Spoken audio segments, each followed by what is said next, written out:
autoritativa possa vir sobre a tua igreja, Senhor, porque é por meio dela que tu edifica, Senhor, e santifica o povo que se chama pelo teu nome. Portanto, fala conosco pela tua palavra e que mais uma vez a nossa vida seja edificada para estarmos sempre andando em tua verdade, fazendo o teu querer e glorificando o teu nome. Essa é a nossa oração, esse é o nosso pedido e nós o fazemos no nome santo, bendito e precioso de Jesus Cristo, nosso Senhor, a quem nós rendemos honra, glória, poder e majestade para sempre e todo sempre. Amém e amém.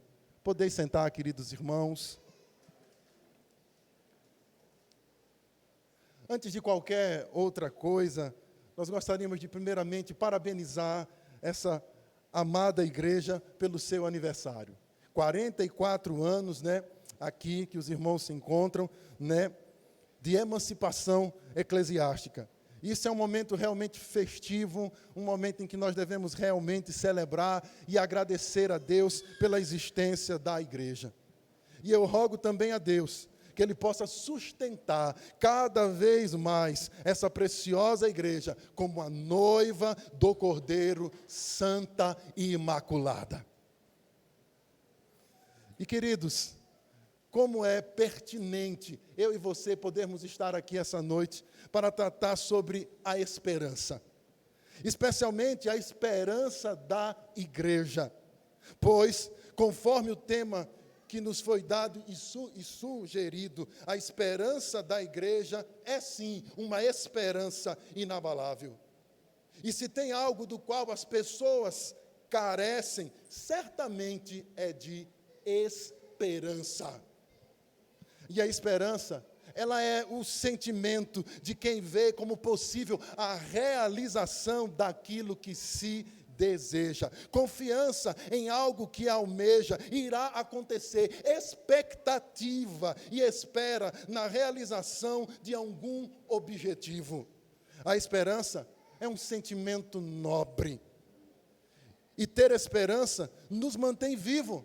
Quem não tem esperança não vive, porque não sonha, não faz planos, não tem expectativas, pois o caminho entre a esperança passa exatamente por isso, acreditarmos e confiarmos que vale a pena confiar no amanhã.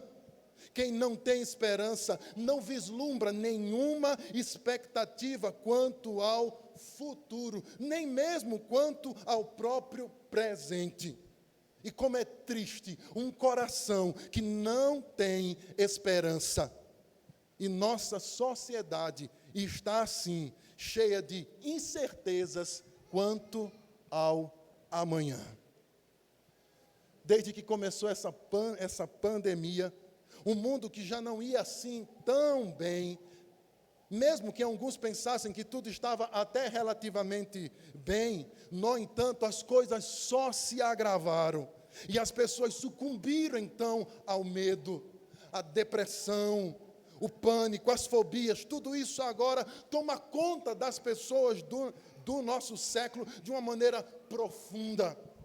Mas tudo o que aconteceu, precisamos entender, serviu e serve para deixar claro que nós somos frágeis, que os recursos da terra, eles se esgotam, e por isso a humanidade não pode se colocar de pé. Os recursos dos homens são insuficientes para erradicar os males que afligem as nações.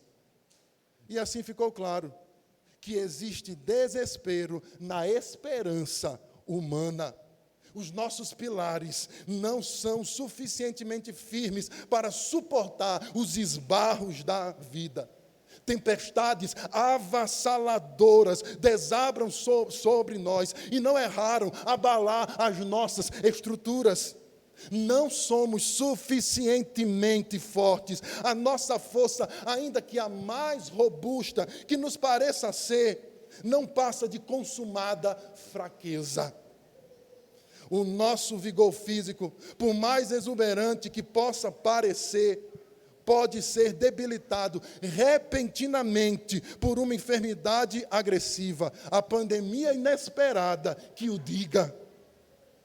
A estabilidade das riquezas, ficou claro para nós, é frágil. Frágil demais para garantir a segurança ou proporcionar-nos a felicidade permanente.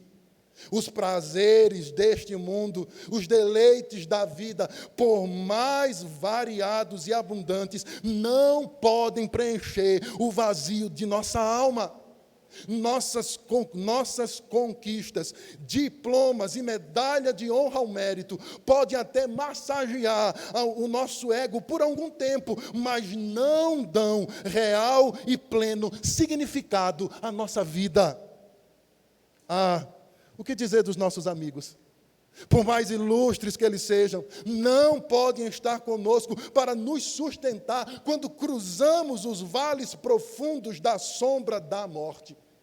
Nem mesmo a nossa família pode nos acompanhar quando tivermos de atravessar os portais da morte. Precisamos de um refúgio verdadeiro e onipotente. Precisamos de um amparo seguro que agasalhe-nos na hora da tempestade. Onde está o refúgio? Onde se encontra essa esperança? Precisamos reconhecer que não está na terra, não está em nossa força, nem em nossa sabedoria, não está em nosso dinheiro, nem muito menos em nossos amigos, não está em nós mesmos, nem em nossa querida família. Nosso verdadeiro refúgio só pode estar seguro e só pode ser real se ele estiver firmado em Deus. É necessário reconhecer que precisamos de Deus. Só dele pode vir o nosso socorro. Só ele é a verdadeira esperança e o nosso refúgio de geração em geração. É tempo de o Brasil e todas as nações voltarem os seus olhos para Deus. É tempo da igreja, mais uma vez, hastear essa bandeira. Em Deus está a esperança. E não só para a vida presente, mas também para a vida por vir, a saber, a eternidade. Isso é o que o texto de Romanos nos vai mostrar. Pois, assim como o autor do livro de Hebreus, no capítulo 10, no verso 23, o apóstolo Paulo também está certo de que tem uma inabalável esperança. Porque o capítulo 15 do livro de Romanos, ao concluir a questão dos relacionamentos entre os irmãos fortes e fracos, no começo desse capítulo, ele insiste que eles se recebam mutuamente dentro da sociedade em que eles estavam. Porque Cristo nos acolheu em sua comunhão, pois o resultado de tal recepção era entender que na sociedade em que nós vivemos, nós podemos também resplandecer a glória de Deus. Mas isso ele fala porque em todos os demais capítulos que antecederam o que o apóstolo Paulo vem falando sobre a verdadeira e viva esperança, que pode realmente salvar o homem, assim ele ressalta que pelo menos por dois motivos, Cristo é o ministro da circuncisão. Isto é, dos judeus. E vejamos aqui quais são esses dois motivos. O primeiro é para provar que as promessas feitas aos pais são dignas de total confiança. Aquilo que Deus falou no passado, aquilo que Deus prometeu aos antigos, isso ele cumpriu cabalmente, porque a sua palavra não pode falhar. A segunda coisa, o segundo motivo é para capacitar os gentios, para que estes também glorificassem a Deus pela sua misericórdia, pois por meio de Cristo a graça também os alcançou. Porque ao desfrutar das promessas feitas a e por meio dos judeus, os gentios glorificam a Deus. E ao se tornar ministro do povo judeu, Cristo se tornou também ministro de todos os homens. Então, Paulo faz a citação da versão grega da Septuaginta. E as citações descrevem claramente que os gentios, ouvindo um testemunho dessa verdade, poderiam glorificar a Deus pessoalmente. Porque perceba, em Salmo 18, 49, diz a Escritura: por isso eu te louvarei entre as nações, ó Senhor, cantarei louvores ao teu nome. Em Deuteronômio 32, 4, eles podem se regozijar junto com o povo de Deus, porque diz assim a palavra: e ele é a rocha, as suas obras são perfeitas, todos os seus caminhos são justos, e Deus é fiel e não comete erros, justo e reto é ele. Bem como também é reivindicado que os gentios exaltem a Deus, louvem o seu nome pelo seu ato de graça e de misericórdia, pois no Salmo 117, e o verso 1, ele diz: louvem ao Senhor todas as nações, exaltem-no todos os povos. Assim, ao serem governados pelo rei messiânico, todos nós, os judeus e os gentios, precisam alegrar-se em Deus por terem esperança viva e real nele. Isaías 10, ele declara o seguinte: naquele dia as nações buscarão a raiz de Jessé, que será como uma bandeira para os povos, e o seu lugar de descanso será glorioso. Foi aí então, diante de tudo isso, que no versículo 13, o apóstolo Paulo, no capítulo 15 de Romanos, nos falou a respeito da esperança. Depois de mostrar o que estava envolvido na conduta cristã, Paulo concluiu uma oração pelos seus leitores e roga que Deus, o Deus da esperança, vos encha de todo gozo e paz no vosso crer, para que sejais ricos na esperança, no poder do Espírito Santo. Pois o cristão verdadeiro, ele é abundante de esperança. O cristão olha para o futuro à sua frente com entusiasmo contagiante, pois Deus, o seu Deus, o verdadeiro Deus, o Deus que o salvou, que o redimiu, que o transformou, esse Deus o enche com esperança. Isto posto, eu quero que você, que é cristão, se porventura está triste e desmotivado, pois os acontecimentos do presente tempo têm lhe abalado, eu estou convicto que você precisa ser renovado mais uma vez por essa magnífica certeza, e assim possa ser fortalecido para continuar a jornada. Se por outro lado, você não tem essa esperança em sua vida, pois ainda não confessou a Cristo como seu Senhor e Salvador, eu rogo a Deus essa noite, nesse dia, que hoje Ele possa falar ao seu coração e fazer que nesse dia você tenha essa firme esperança em sua vida. E que firme esperança é essa? Cristo, a esperança da glória. Então, vejamos aqui, porque Jesus pode ser a esperança inabalável da igreja. Em primeiro lugar, meus queridos irmãos, eu queria que você entendesse que Ele é a nossa esperança inabalável, porque Ele é Deus, Ele nos criou e dele somos. A nossa vida não é resultado do acaso, nem surgiu espontaneamente.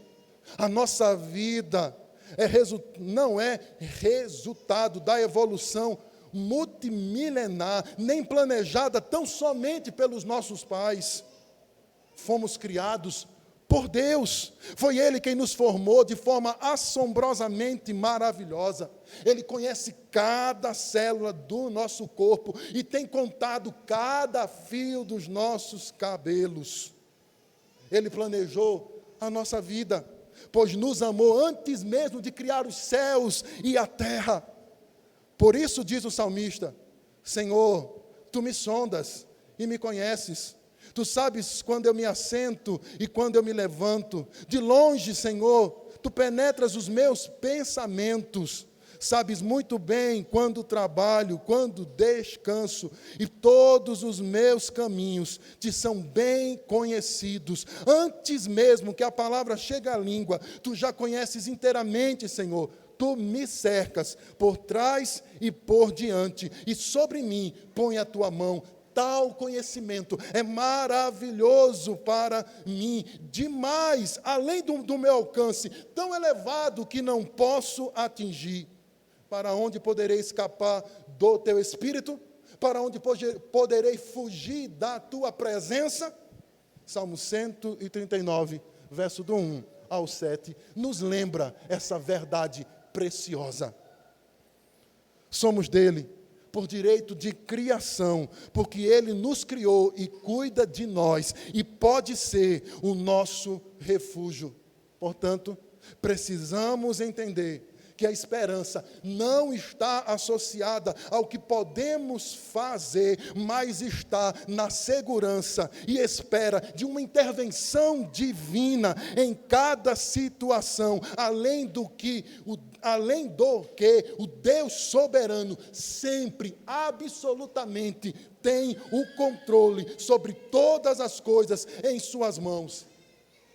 E é por isso, com essa certeza, que também declara o salmista a dizer o seguinte: por que você está abatida, minha alma? Por que você se perturba dentro de mim? Ponha a sua esperança em Deus, pois ainda o louvarei. Ele é meu Salvador e o meu Deus. Salmo 42, o verso 11. Segunda coisa importante para eu e você entendermos do porquê ele é esperança para a igreja. A esperança inabalável é porque ele é o Senhor nosso Deus, que nos sustenta e nos protege sempre. Deus não apenas nos criou, mas também cuida de nós. Como diz a própria Escritura, nele vivemos e nos movemos e existimos. É ele quem dá a respiração e tudo mais. É ele quem nos guarda e supre cada uma das nossas necessidades. É ele quem nos dá o pão de cada dia e preserva a nossa vida. Nossa vida não está à deriva, jogada de um lado para o outro, ao sabor das circunstâncias. Não, meus queridos irmãos, e nós precisamos entender isso. Precisamos estar certos, convictos. As mãos de Deus, elas dirigem o nosso destino e regem a nossa história. Ele nos cerca por trás e por diante, e sobre nós estende a sua mão poderosa. É ele quem nos estende debaixo dos seus braços eternos e nos carrega no seu colo. Por causa disso, podemos ter uma esperança real, porque ele é, e somente ele, pode conduzir de maneira certa a nossa vida, a nossa história. Talvez você esteja aqui essa noite e se pergunte, e se questione: onde eu posso achar esse consolo? Onde eu posso encontrar amor e esperança? Permita-me dizer, com toda honestidade, que longe de Deus, certamente, as coisas não tendem a melhorar. Nenhuma esperança real e verdadeira pode se encontrar à margem do Senhor Jesus Cristo. Pois só Jesus, e apenas Jesus, pode nos dar verdadeira esperança e salvação. Salvação que vai muito além desta vida, pois o mundo e tudo que nele há passa, vai passar, mas os que esperam no Senhor e nele confiam, colocam a sua vida e o seu futuro em suas mãos e têm uma verdadeira e eterna esperança.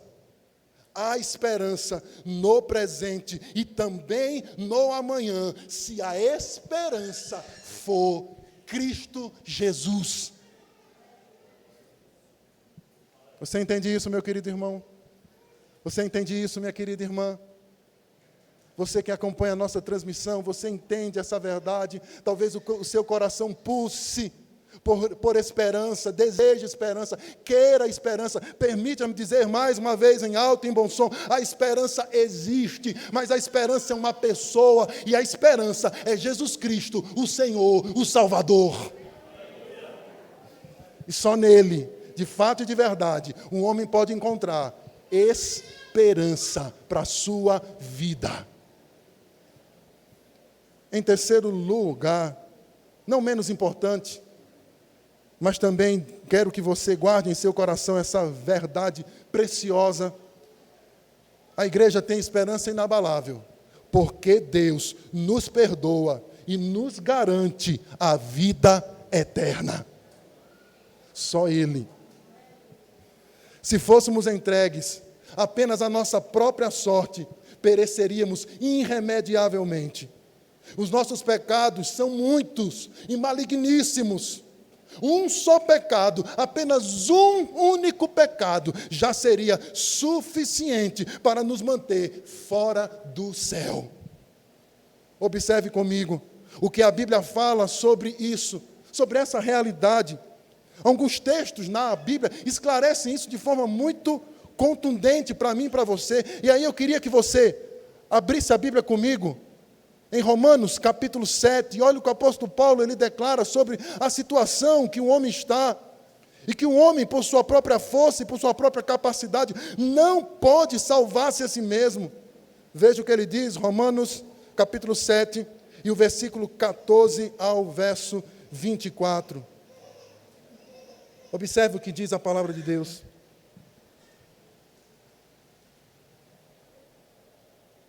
Assim diz a Escritura: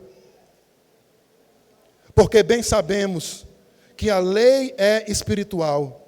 Eu, todavia, sou carnal, vendido à escravidão do pecado, porque nem mesmo compreendo o meu próprio modo de agir, pois não faço o que prefiro, mas sim o que detesto. Ora, se faço o que não quero, consinto com a lei que é boa. E neste caso, quem faz isso já não sou eu, mas o pecado que habita em mim. Porque eu sei que em mim, isto é, na minha carne, não habita bem nenhum, pois o querer o bem está em mim, porém não o efetuá-lo. Porque eu não faço o bem que prefiro, mas o que não quero, isso eu faço. Ora, se eu faço o que não quero, já não sou eu quem faz, e sim o pecado que habita em mim. Então, o querer fazer o bem encontra a lei de que o mal reside em mim. Porque, no tocante ao homem interior, tenho prazer na lei de Deus, mas vejo nos meus membros outra lei que, guerreando contra a lei da minha mente, me faz prisioneiro da lei do pecado que está em meus membros. E aí observe o grito e também a pergunta categórica e dramática que o apóstolo Paulo faz: desventurado homem que sou, quem me livrará do corpo dessa morte? É assim que o homem se encontra. É exatamente assim que o homem está. Não tem a habilidade para fazer nada para salvar a si mesmo. Porém, Deus nos amou, e amou de tal modo que deu seu Filho unigênito para morrer pelos nossos pecados e ressuscitar para a nossa justificação. Ele não poupou seu próprio Filho para poupar-nos da condenação eterna. Ele enviou seu Filho para morrer na cruz, para suspender o castigo que deveria cair sobre nós. E aí você vai perceber essa realidade maravilhosa, essa esperança viva e verdadeira, porque no capítulo 8, olha o que o apóstolo Paulo, ele nos revela sobre isso. Observe bem aqui juntamente comigo. Olha o que vai dizer a palavra de Deus, nos versos aqui 18 ao 39. Porque para mim, tenho por certo que os sofrimentos desse tempo presente não podem comparar-se com a glória a ser revelada em nós. A ardente expectativa da criação aguarda a revelação dos filhos de Deus, pois a criação está sujeita à vaidade, não voluntariamente, mas por causa daquele que a sujeitou, na esperança de que a própria criação será redimida do cativeiro da corrupção para a liberdade da glória dos filhos de Deus, porque sabemos que toda a criação, a um só tempo, geme e suporta angústia até agora, e não somente ela, mas também nós, que temos as primícias do Espírito, igualmente gememos em nosso íntimo, aguardando a doação de filhos, a redenção de nosso corpo, porque na esperança fomos salvos. Ora, esperança que se vê não é esperança, pois o que alguém vê, como pode esperar? Mas, se esperamos o que não vemos, esperamos com paciência, aguardando. Também o Espírito semelhantemente nos assiste em nossa fraqueza, porque não sabemos orar como convém, mas o mesmo Espírito intercede por nós soberanamente, com gemidos inexprimíveis. Aquele que sonda os corações sabe qual é a mente do Espírito, porque segundo a vontade de Deus é que Ele intercede pelos santos. E aí olha a declaração que o apóstolo Paulo continua a nos dar, que diante de tudo que enfrentamos, uma coisa precisa ficar certa para nós os cristãos: sabemos que todas as coisas cooperam para o bem daqueles que amam a Deus, daqueles que são chamados segundo o seu propósito, porquanto aos que de antemão conheceu, também os predestinou para serem conforme a imagem de seu Filho, a fim de que ele seja o primogênito entre muitos irmãos. E aos que predestinou, a esses também chamou, e aos que chamou, a esse também justificou, e aos que justificou, a esse também glorificou. E agora, de forma clara e contundente, o apóstolo Paulo mostra para mim e para você por que a esperança da igreja é uma esperança viva e inabalável. Veja que ele continua a dizer para nós: que diremos, pois, à vista de todas essas coisas? Se Deus é por nós, quem será contra nós? Aquele que não poupou seu próprio filho, antes por todos nós entregou, porventura não nos dará graciosamente com ele todas as coisas? Quem poderá intentar acusação contra os eleitos de Deus? É Deus quem os justifica. Quem os condenará? É Cristo quem morreu, ou antes que ressuscitou, o qual está à direita de Deus e também intercede por eles. E aí agora ele vai levantar algumas perguntas para provar para nós que a nossa esperança é inabalável, indestrutível, invencível, porque ele diz: quem nos separará do amor de Cristo? Será a tribulação, angústia, a perseguição, fome, nudez, perigo ou espada? Pois está escrito: por amor de ti somos entregues à morte todo dia, fomos considerados como ovelhas para o matadouro. Em todas essas coisas, porém, nós somos mais, muito mais que vencedores por aquele que nos amou. Porque eu estou bem certo, diz o apóstolo Paulo, e essa é a convicção que deve estar no meu e no teu coração também. Eu estou bem certo que nem a morte, nem a vida, nem anjos, nem principados, nem coisas do presente, nem do porvir, nem os poderes, nem as alturas, nem a profundidade, nem qualquer outra criatura pode nos separar do amor de Deus que está em Cristo Jesus, nosso Senhor. Essa é a verdade do porquê nós temos esperança. Aqui o apóstolo Paulo descreve para nós de forma clara porque a nossa esperança é inabalável. Queridos irmãos, é por isso que eu e você, enquanto igreja de Cristo, podemos sim ter esperança. Porque a nossa esperança está em Deus. Jesus é a nossa esperança. Esperança para o tempo presente, esperança para o tempo futuro, aqui neste mundo, bem como no mundo espiritual, no porvir. Assim, a igreja sabe que a sua esperança é inabalável e que Ele é fiel para cumprir tudo quanto prometeu, conforme declara o texto de Hebreus 10, 19 ao 23. Nossa vida não é como uma descida ladeira abaixo, onde vamos lamentando e chorando, não. Antes, a nossa vida, ela é como um monte firme e elevado, e nós vamos escalando, exultantes de alegria, porque a nossa esperança é viva, porque a nossa esperança é verdadeira, porque a nossa esperança é o Senhor, o nosso Deus. E por isso, a nossa esperança jamais acaba. Ah, como eu quero que eu e você coloquemos isso no nosso coração. Ah, como eu espero que essas verdades profundas e magníficas da palavra de Deus penetrem a nossa alma e façam com que eu e você, mais uma vez, possamos nos regozijar na certeza de que a nossa esperança jamais acabará. E com isto em mente, queridos e amados irmãos, eu quero concluir com algumas aplicações aqui. A primeira delas, o que eu quero que fique claro nesse instante, é que a nossa esperança não está nos homens, mas em Deus. Nosso socorro não vem da terra, mas vem do céu. Nossa salvação não está nos poderes constituídos da república, mas no Senhor Deus, nosso juiz, legislador e rei.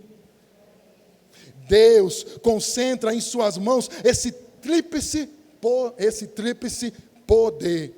Seu trono jamais se enverga sobre a pressão das circunstâncias ou dos acontecimentos. Seu governo jamais se fragiliza diante dos rumores da história. O trono de Deus está imperturbável,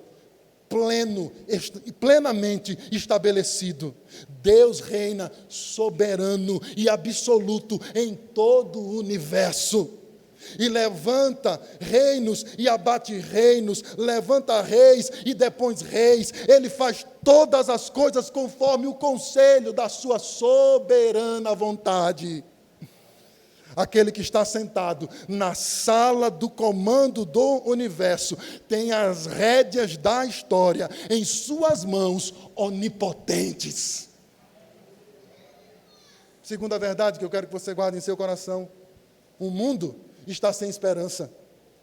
Para eles não existe esperança, nem agora e nem no amanhã, pois sem Cristo realmente não pode haver verdadeira esperança. Os juízes da terra podem falhar e falham. Os legisladores podem se corromper e se corrompem. Os governantes podem perder a governabilidade e perdem. O mundo pode se abalar e se abala. Mas o trono de Deus jamais será abalado. Suas leis jamais caducam. A sua justiça jamais é torcida. Seu poder jamais se enfraquece. Seu juízo jamais se corrompem. Deus é o nosso juiz, legislador e rei. Dele vem a nossa salvação. Nele está a nossa esperança. A terceira coisa que eu quero que você guarde em seu coração: o Senhor é o nosso rei. O seu trono é eterno. Seu governo jamais terá fim. Mesmo nos tempos mais turbulentos da história, nas crises mais avassaladoras que atingiram os homens, Deus jamais, em momento algum, em circunstância alguma, deixou de ter o controle de toda a humanidade. A história não está à deriva. Não. A história continua sob o controle soberano de Deus. E mais que isso, a história para os filhos de Deus caminham para uma consumação gloriosa, onde a vitória retumbante será do Senhor e do seu Cristo.